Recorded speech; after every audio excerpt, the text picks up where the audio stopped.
O Reddit está cheio de histórias assustadoras sobre todo tipo de assunto. Hoje vamos falar de 4 delas. De uma mulher que achou um dente humano no quarto até um usuário cujo cachorro comeu o irmão. Vamos investigar. Se você gosta de mistérios da internet e de conteúdos geralmente perturbadores, fique à vontade para se inscrever e ativar as notificações para receber mais conteúdos como este. Se você quiser apoiar o canal, pode se tornar membro no Ko-fi ou membro do canal para ter acesso a vídeos sem cortes e outros benefícios, ou pode me deixar uma gorjeta clicando no botão de agradecimento abaixo deste vídeo. Obrigada a todos que considerarem essa opção.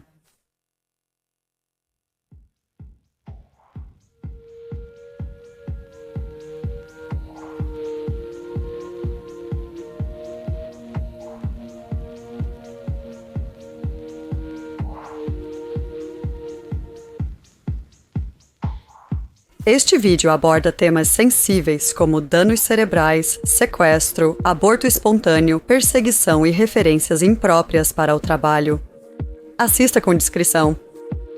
Clique no link na descrição para ser membro do Ko-fi e assistir a versão completa e sem anúncios deste vídeo, incluindo um extra não presente aqui.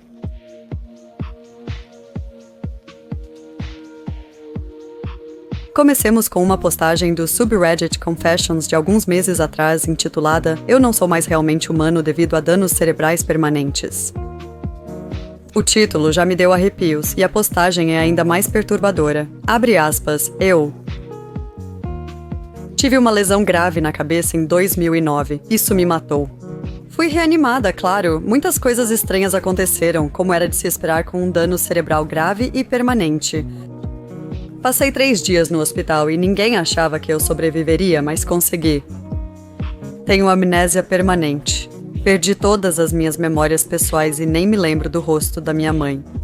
Nem reconheci meu próprio rosto. Tudo antes de 2009 é, no mínimo, vago. Demorei 5 anos para aceitar a nova realidade e perceber que tinha perdido a capacidade de sentir medo porque a minha amígdala foi permanentemente danificada. Perdi a conexão emocional com minha ex-esposa. Perder uma emoção me fez sentir que eu não sou mais humana. Uma pessoa que não consegue sentir medo é um monstro. Ter menos limites pode não ser tão bom quanto parece. Fisicamente sou humana, mas perder essa emoção intensificou as demais que ainda tenho.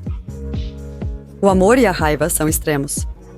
Eu faço um grande esforço para evitar o ódio porque não sei como eu poderia pará-lo. É difícil se acalmar após a raiva. Quando estou com raiva, tudo fica vermelho e ouço o sangue pulsando nos ouvidos. Sinto que vou explodir e preciso de muito esforço para conter essa raiva. Costumo ficar sentada em silêncio, segurando uma mesa ou apertando os punhos até me controlar. Eu escondo minha raiva, ninguém sabe o quão volátil posso ser. Não quero que tenham medo de mim, mas teriam se soubessem.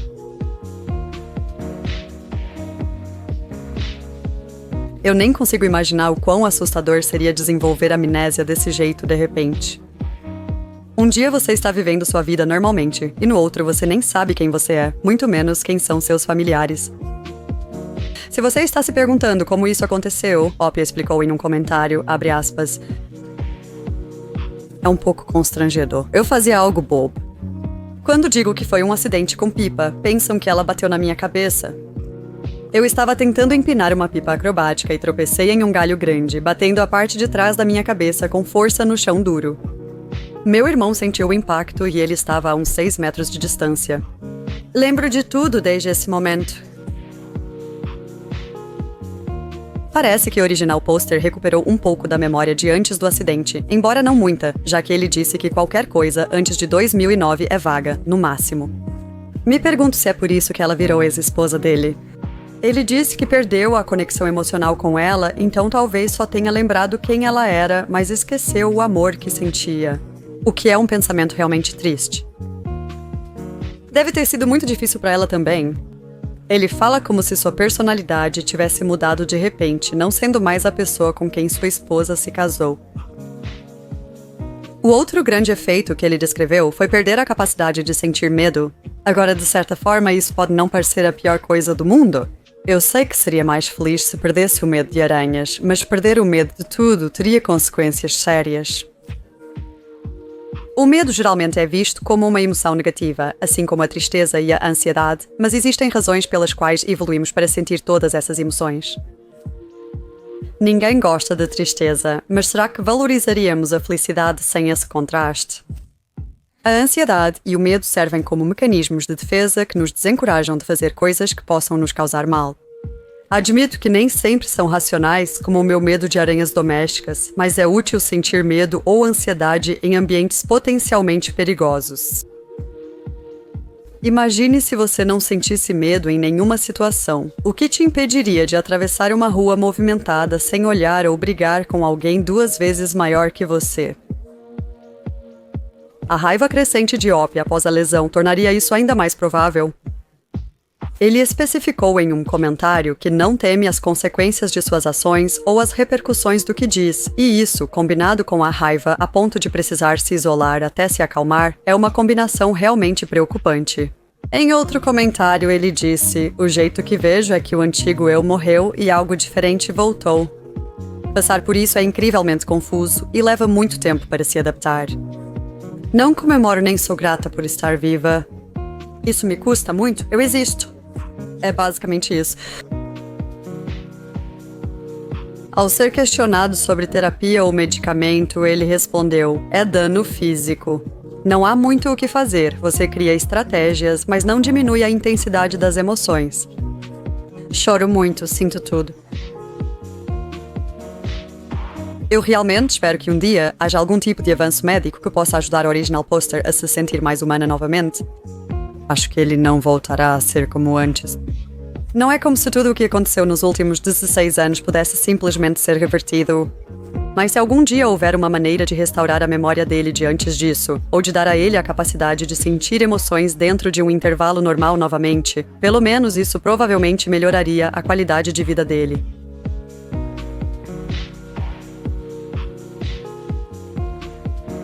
O título da próxima postagem que vamos abordar é "Meu cachorro comeu meu irmão e eu deixei acontecer."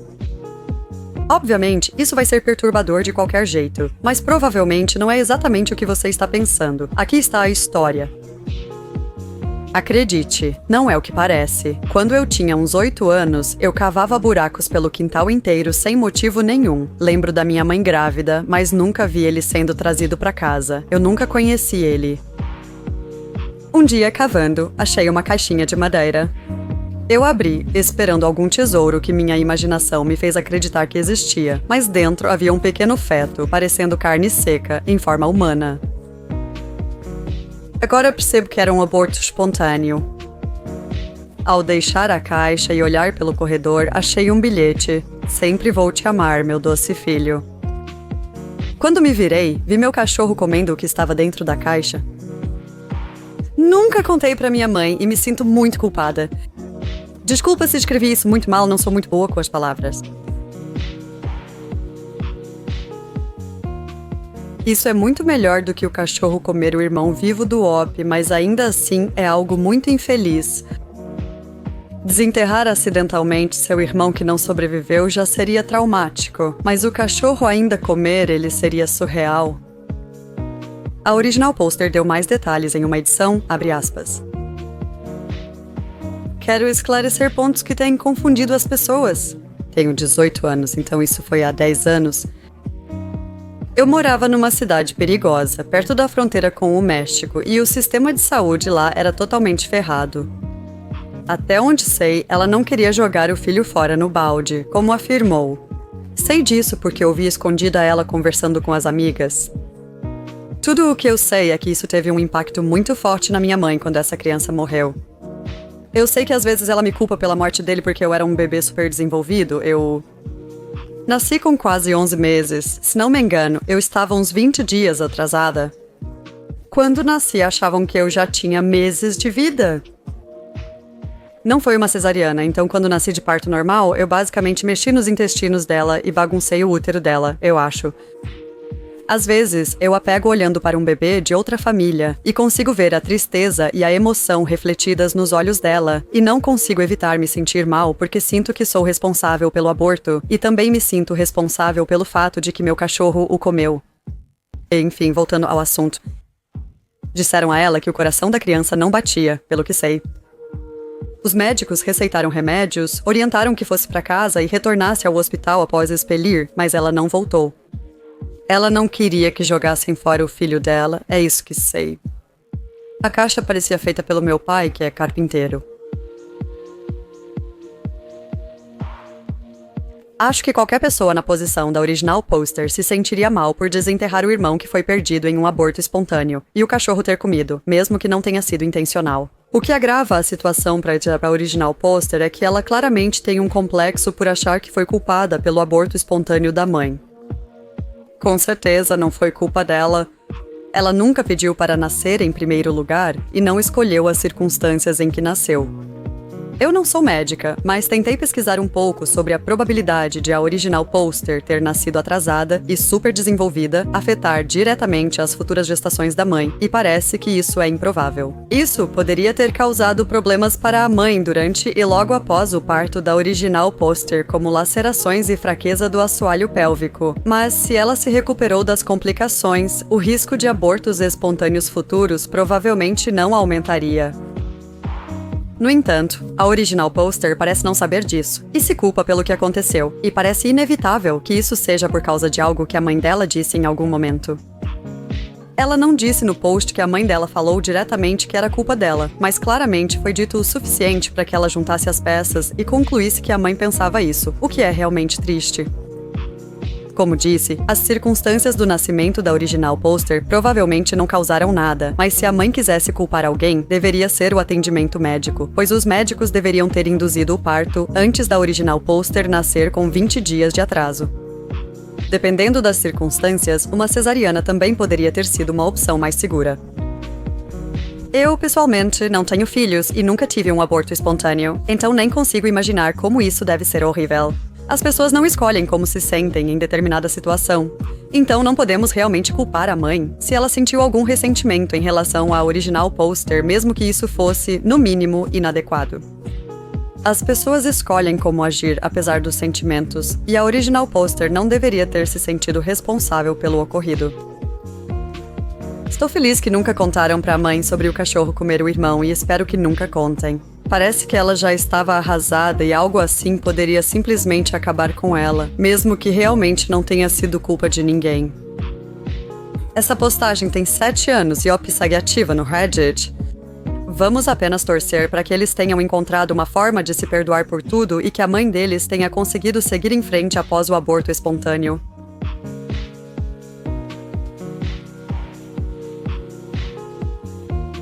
A seguir, falaremos de um comentário em uma postagem do Unresolved Mysteries. Qual é o seu mistério pessoal não resolvido? A história é longa, mas prefiro que a autora conte, então vou ler agora. A história ficou mais longa do que eu esperava, desculpe pela leitura extensa.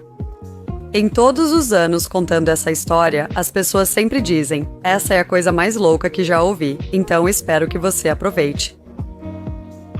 Essa história ocorreu no verão de 2008. Eu cresci no Oregon e tive contato com a natureza desde cedo. Meu hobby favorito virou fazer trilhas, principalmente em lugares perigosos ou isolados. Os benefícios à saúde das trilhas eram secundários diante da emoção de caminhar em penhascos, estar em território de onças e ursos e saber que eu estava bem longe do inferno. Na Natureza Selvagem estreou no outono de 2007 e me apaixonei na hora. No último ano do ensino médio, eu mal suportava mais uma semana na casa dos meus pais. O filme falou ao meu senso de aventura e me inspirou a percorrer a parte da Califórnia da Pacific Crest Trail quando me formasse. Consegui ir da fronteira com o México até o norte da Califórnia sem muitos incidentes. Encontrei cascavéis e ursos negros, sofri desidratação, mas nada me fez temer pela vida. Na Floresta Nacional de Lassen, nordeste da Califórnia, virei uma curva na trilha e me assustei ao ver 2 pessoas sentadas em uma pedra, vestidas quase de branco. Seus rostos estavam sujos, a aparência desalinhada, e o homem tinha uma barba longa e desgrenhada. Pareciam ter cerca de 40 anos. Eles pareciam um casal que sequestrou Elizabeth Smart. O que me chamou a atenção como estranho naquele encontro foi encontrar qualquer pessoa ali. Frequentemente me sentia atordoada sem ver ninguém. As roupas brancas deles serviam para escapar do sol do verão da Califórnia. A aparência desleixada deles se devia ao fato de que a maioria dos caminhantes de longa distância largava a higiene pessoal na trilha. Depois que eu disse oi, eles não responderam e simplesmente me observaram enquanto eu passava. Mesmo isso não achei estranho. Achei que era porque eles eram estrangeiros e não sabiam o que dizer. Naquela noite, acampei a centenas de metros da trilha, como sempre. Seguindo as precauções contra ursos, pendurei a comida que sobrou do jantar em uma árvore, a cerca de 1,5 metro do chão. Ao desmontar o acampamento de manhã, notei que a comida sumiu. Imediatamente pensei que um urso tinha entrado no meu acampamento e então comecei a procurar pegadas. Não achei pegadas de urso, mas vi marcas de 2 pares de botas ao redor do acampamento. Uma pegada seguia até a corda onde a comida estava pendurada. Pensei no casal que vi antes e tudo fez sentido. Eu rapidamente arrumei minhas coisas e fui embora. Minha mente ficou a mil o dia todo, mas achei que o casal só estava com fome. Se tivessem mais intenções, teriam vindo por mais que comida. Vários dias se passaram e minha mente voltou a ficar tranquila. Eu comecei a cercar meu acampamento com gravetos para me acordar caso houvesse um intruso, fosse animal ou outra coisa. Acordei na barraca certa noite ao ouvir gravetos se quebrando. Peguei minha faca de caça. Tentei me acalmar, dizendo para mim mesma que no meio do nada, a fonte daquele barulho era muito mais provável ser um animal do que uma pessoa. Então ouvi sussurros frenéticos. Era impossível saber de que direção as vozes vinham. Estar no escuro, cercada por árvores, a centenas de quilômetros da cidade, prega peças nos seus sentidos. Pensei em gritar dizendo que estava armada, mas decidi ficar em silêncio e manter o benefício da surpresa. Ouvi passos circulando minha barraca e estava pronta para atacar o que quer que a abrisse. Mas assim, de repente, tudo acabou. Sem mais passos ou sussurros. Fiquei deitada, imóvel e acordada na barraca até o amanhecer e, ao abrir, não havia ninguém lá. A única evidência de que algo realmente tinha acontecido eram as pegadas de botas, as mesmas de antes.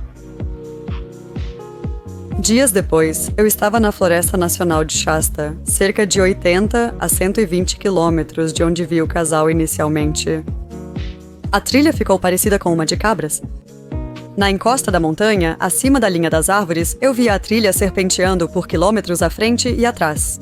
Parei para tomar água na rara sombra e notei 2 caminhantes a quilômetros atrás de mim. Só via 2 pontinhos brancos se movendo na montanha. Imediatamente falei em voz alta: dane-se, essa viagem acabou. Peguei meu mapa e procurei a cidade mais próxima, que parecia ser Castela, localizada perto das 5. O problema era a distância de 40 quilômetros. Caminhei até tarde da noite para avançar o máximo possível. Continuei me perdendo e resolvi acampar, desta vez longe da trilha, dentro da floresta. Entrei na barraca e tentei dormir, mas qualquer barulho me mantinha acordada. Após algumas horas na barraca, ouvi os sinais de mais uma noite ruim. Passos, sussurros, galhos quebrando. O som viaja longe sem ruídos? Eu sabia que eles estavam próximos, mas não sabia o quanto. Só pensava, isso está ferrado, muito ferrado, droga. Finalmente, uma lanterna ilumina minha barraca, clareia tudo e depois apaga. Abri o zíper da barraca e saí com minha faca, gritando coisas sem sentido no escuro.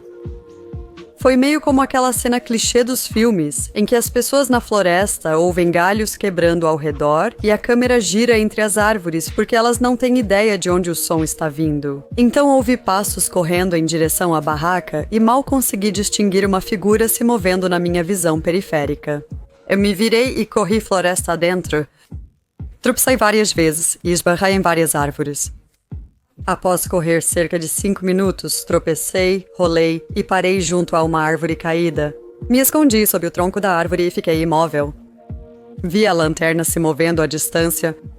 Fiquei deitada sob a árvore por horas. Achei que eles tinham ido, mas não me movi. Os pássaros começaram a cantar e eu sabia que o sol nasceria em breve. Assim que o sol nasceu, voltei para a trilha, abandonei meu acampamento e percorri o restante do caminho até Castelo, onde a Pacific Crest Trail cruza a I-5. Peguei carona até Monte Shasta e falei com a polícia e o serviço florestal. Eles me colocaram em um motel para passar a noite e meus pais vieram do Oregon para me buscar no dia seguinte. Meses depois, contatei novamente a polícia e o serviço florestal, que relataram casos parecidos de objetos sumindo em acampamentos de todas as florestas nacionais próximas. No entanto, não houve outros relatos do terror que eu experimentei. Pelo que sei, nada ocorreu com o casal.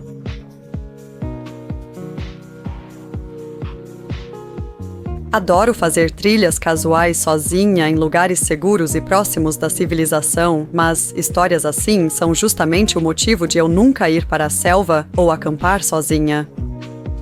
Felizmente, na Inglaterra e na maioria dos outros países em que estive no interior, não há muitos, se é que há, animais perigosos como ursos, mas sempre existe a possibilidade de encontrar pessoas perigosas em qualquer lugar. Fiquei assustado quando o autor disse que o casal que viu parecia com quem sequestrou Elizabeth Smart. Caso você não conheça o caso, vou resumir. Elizabeth, aos 14 anos, foi sequestrada sob ameaça de faca por Brian David Mitchell em junho de 2002. Ele e sua esposa, Wanda Barzee, a mantiveram em cativeiro na floresta por 9 meses, durante os quais ela sofreu abusos sexuais repetidos. Eles a levavam para fora com frequência, todos de túnicas brancas, pois David dizia ser pregador religioso e anjo. Ninguém reconhecia Elizabeth em público porque ela usava frequentemente lenço e véu no rosto. David chegou a fazer uma cerimônia que supostamente o casaria com Elizabeth. Ele disse a ela que ela era a primeira de várias noivas virgens que planejava sequestrar para acompanhá-lo na batalha contra o Anticristo. Em outubro de 2002, a irmã de Elizabeth, que presenciou o sequestro fingindo dormir, percebeu que reconhecia a voz do sequestrador como a do homem contratado pela família para trabalhar no telhado e recolher folhas. Eles o chamavam de Emmanuel, mas na verdade era David. Isso acabou levando à sua captura em março de 2003, e mais tarde ele foi condenado a 2 penas de prisão perpétua em uma prisão federal.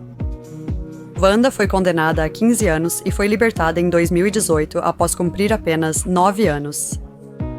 O pior é que 3 meses após ser solta, descobriram que ela morava em Salt Lake City, próxima a uma escola primária.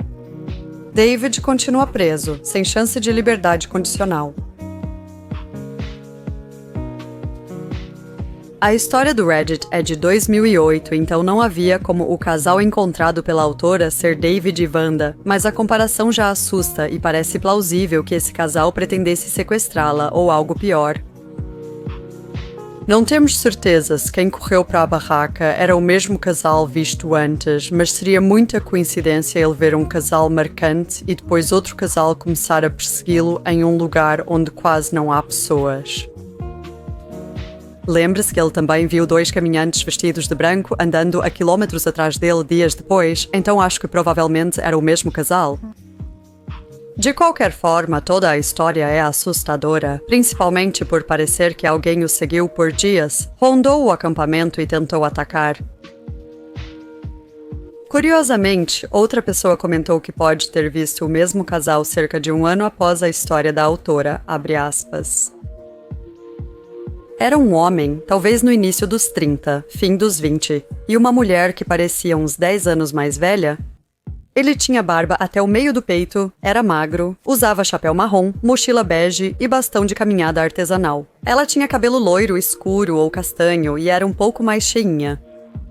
Ambos usavam roupas esbranquiçadas, super largas, nada necessariamente incomum, e estavam com as botas mais destruídas que eu já tinha visto. Isso foi antes da instalação das turbinas eólicas e da atualização das estradas de serviço. Lembro porque minha amiga achou eles muito estranhos e ficou preocupada que nos seguissem. Acenei ao passar por eles, mas apenas olharam como se estivessem nos avaliando. Foi tudo o que essa pessoa contou sobre a experiência. Espero que nunca mais tenha visto o casal. É impossível dizer se era o mesmo casal que a autora viu, mas vai saber. Essa área fica a cerca de 800 quilômetros de onde a autora estava, então é bem longe. Mas se esse casal passa todo o tempo vagando pela natureza, eles poderiam ter acabado em qualquer lugar. Mais interessante ainda, outra usuária achou um artigo de 2014 sobre um casal acusado de tentativa de assédio e maus tratos a animais, após supostamente perseguirem e ameaçarem pessoas e seus cachorros por anos. David Guthright, 60 anos, e sua esposa Pamela, 57, aparentemente confrontavam pessoas com spray de pimenta e tasers. Houve relatos de vítimas ameaçadas com arma de fogo, como Chris Hess, que estava com a esposa Angela, filhas e cachorros. Angela disse, abre aspas, a mulher se abaixou com algo na mão e os cachorros ficaram curiosos, mas era um taser e ela estava fazendo faíscas, tentando dar choque neles. Nós não vimos a arma até ela aparecer. O cara apontou direto para o rosto do Chris. Em 2015, Davi foi considerado culpado por uso ilegal de arma, ameaça e por apontar uma arma para outra pessoa, sendo condenado a 90 dias de prisão e 5 anos de liberdade condicional. Pamela foi condenada por abuso animal em segundo grau e sentenciada a 5 anos de condicional e 80 horas de serviço comunitário. Então, Davi e Pamela eram o casal que Opie encontrou? Bem, a original poster nunca percebeu nenhuma arma e o modus operandi não é exatamente o mesmo. Davi e Pamela costumavam mirar ciclistas de montanha ou caminhantes com cachorros, frequentemente os ameaçando em plena luz do dia. Também não parece que eles realmente perseguiam as pessoas, era uma confrontação e isso era o fim da história. Isso ocorreu em Portland, Oregon, embora a autora tenha visto o casal pela primeira vez na Floresta Nacional de Lassen, Califórnia, a cerca de 640 quilômetros dali. O incidente ocorreu na Floresta Nacional de Shasta, que fica a cerca de 80 a 120 quilômetros do primeiro encontro, em direção a Portland, onde David e Pamela costumavam ficar. Esse casal provavelmente seguiu a autora por dias ou semanas, deixando claro que também faziam longas caminhadas. David e Pamela foram pegos 6 anos depois da experiência da Opie, então certamente não está fora do possível que eles tenham se mudado para outra área, que na verdade nem é tão longe assim. David afirmou no julgamento que faziam trilhas há 25 anos e duvido que tenham ficado só na região de Portland esse tempo todo. Faz sentido que tenham ficado mais ousados nos ataques com o tempo. Não é tão inacreditável que eles tenham começado perseguindo os caminhantes e tentando assustá-los ao rondar o acampamento à noite e persegui-los, e depois de alguns anos tenham passado a confrontar as pessoas diretamente com armas. Talvez tenham sido David e Pamela que aterrorizaram a autora anos atrás, ou talvez outro casal que ainda esteja por aí. Opie disse que a polícia tinha outros relatos de itens desaparecendo dos acampamentos, mas não de perseguição e correria como ele vivenciou.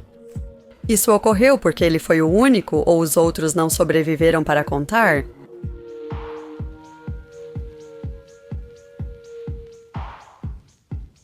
A última história é de junho de 2016.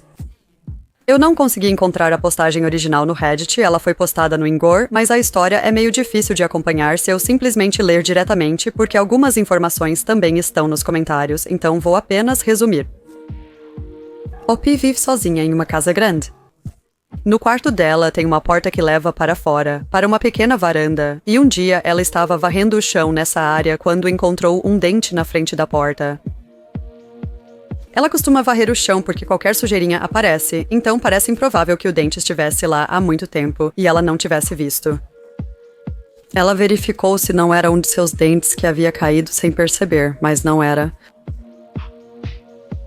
Nos comentários, sugerem explicações que variam de fantasmas e feitiçaria a hipóteses mais plausíveis, como Opie ter um animal de estimação que trouxe o dente, e a mais assustadora, alguém morando secretamente no sótão dela.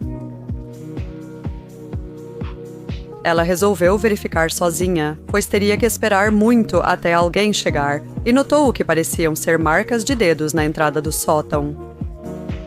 Ela atualizou a postagem após olhar lá em cima. Não vejo muita coisa, só objetos espalhados, nenhuma pessoa até onde consigo ver. Vou pegar uma escada mais alta e uma lanterna maior. Avisando, trabalho na aplicação da lei, mas na comissão de caça e pesca. Totalmente treinada, mas ainda assim uma mulher pequena no meio do nada. Atualização 3. Alguém esteve no meu sótão, mas já saiu. Coisas encontradas. 8 porta-latas de cerveja, alguns dos meus pertences pessoais, um monte de moedas e uma nota de $20. Outras coisas que não vou mencionar agora. Colegas aqui, atualizamos depois. Obrigada por me fazerem sorrir. A original pôster não especificou naquele momento quais eram as outras coisas que ela encontrou, mas a maioria dos comentaristas acreditava que havia algum tipo de item inapropriado, não seguro para o trabalho, por assim dizer, e acabou sendo esse o caso, mas vamos chegar nisso em breve. A polícia chegou, buscou digitais e recolheu os itens do sótão. A original pôster disse: "Estou começando a me acalmar e processar. Alguém parece ter visitado lá ocasionalmente por muito tempo. Vou sair de casa agora e andar nas trilhas. Vou trancar a porta e instalar novas fechaduras só para garantir." Atualização. Descobri hoje que tenho um perseguidor sentado no meu sótão quando estou em casa. Não tranco minhas portas, exceto quando durmo em casa, pois moro em uma comunidade de cerca de 400 pessoas, com apenas um correio. Isso é normal aqui. Sempre mantenho a porta do meu quarto para o pátio trancada. Vou trancar todas as portas agora. Já pensei em ladrões antes, mas uma porta trancada não vai impedir alguém de entrar se realmente quiser. Não sei como o dente que iniciou tudo se encaixa nessa história. Não fica no caminho para o sótão. Só pensei ou olhei para lá por causa daquele comentário que me fez parar. Sempre tive um pouco de medo do sótão. Conheço o xerife local e ele acha que é alguém que me conhece. Eu não quero dizer o que tinha lá em cima, é horrível. A nova atualização revelou o que mais Rob achou no sótão, mas... Eu passei pelo cofre, já estou aqui há tanto tempo que entendo a curiosidade, então vou contar só algumas das coisas porque não quero deixar vocês, doentes, curiosos, mas sabem aqueles potes gigantes de picles, do tipo que tem em lanchonetes onde você compra só um? Pois é, tinham 2 desses lá em cima. Ele estava colecionando, bem, coisas pessoais dele. Eu não tirei foto disso e me fez vomitar. Havia milhares de lenços de papel, meias vinho e toalhinhas espalhados pelo sótão para se limpar. Algumas roupas minhas sumiram há mais de um ano. Havia brinquedos, como uma borboleta de plástico e uma tartaruga de madeira com cabeça de mola. Havia os porta-latas de cerveja e algumas tiras pretas e rosas com velcro nas pontas. Um monte de coisas aleatórias. Espero que isso satisfaça um pouco da sua curiosidade. Não quis deixar ninguém no vácuo. Não dormi, não comi e quase não estive em casa desde que isso aconteceu. Não tive nenhuma atualização. Amo vocês, pessoal. Vou acampar por uma semana e não estarei em casa. Estão instalando câmeras, vamos ver. Então isso é absolutamente assustador e revoltante. Sinceramente, admiro a original poster por ter ido verificar ela mesma antes de chamar a polícia. Se eu achasse um dente em casa, postasse online e sugerissem que alguém mora no meu sótão, eu já teria saído antes de você dizer pote de vidro? Houve uma última atualização curta em que a autora revelou quem era o perseguidor. Abre aspas. Meu vizinho, com mais de 70 anos, casado há décadas, diácono, pai de 4 e avô de 6, é um pilar da comunidade? Estou fora, mas recebi a ligação. Sinto pena da esposa desse cara. Horrível descobrir isso sobre quem você foi casada a maior parte da vida. Isso só mostra que até as pessoas que parecem mais inocentes podem estar escondendo segredos sombrios e fazendo coisas malucas como essa. Não houve mais atualizações, então não faço ideia se ele foi processado por isso. Eu realmente espero que tenha sido... O estranho dessa história é que a autora descobriu que tinha alguém se escondendo no sótão depois de encontrar um dente aleatório, mas o próprio dente ainda é um mistério. De quem era e de onde veio? Ela disse que o dente não estava no caminho para o sótão, mas o homem roubou roupas dela, então parece que ele circulou pela casa. Mas não parece o dente de um homem de mais de 70 anos. E mesmo que fosse, como caiu da boca dele sem que ele notasse? Alguns comentários especularam que poderia ser o dente de uma criança, o que é ainda mais assustador. Alguns, que se dizem dentistas e auxiliares de odontologia, afirmaram ter certeza de que era um dente de leite, não adulto. Oppe diz que o homem no sótão tinha 6 netos, então é possível que o dente fosse de um deles, mas por que diabos ele estaria carregando o dente do neto? Por outro lado, ele se escondia no sótão da original Poster fazendo coisas inapropriadas, então isso nem seria tão chocante. Não vejo outra explicação para o dente estar lá e, sem novas informações, acredito que a original Poster também nunca soube de quem era. Mas, para terminar com uma nota mais positiva, ela fez outra postagem alguns meses depois dizendo que, após o post original do dente, conheceu um cara no Ingur, eles começaram a se conhecer e depois viajaram para se encontrar pessoalmente. Eles visitaram 3 países e planejaram morar juntos no ano seguinte, então pelo menos algo bom saiu dessa situação horrível.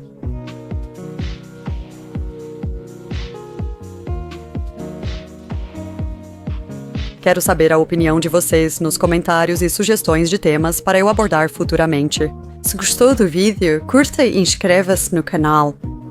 Um enorme obrigada aos meus membros do Ko-fi e aos membros do canal cujos nomes estão aparecendo na tela agora. Eu realmente aprecio o apoio de vocês. Obrigada por assistir e até o próximo vídeo.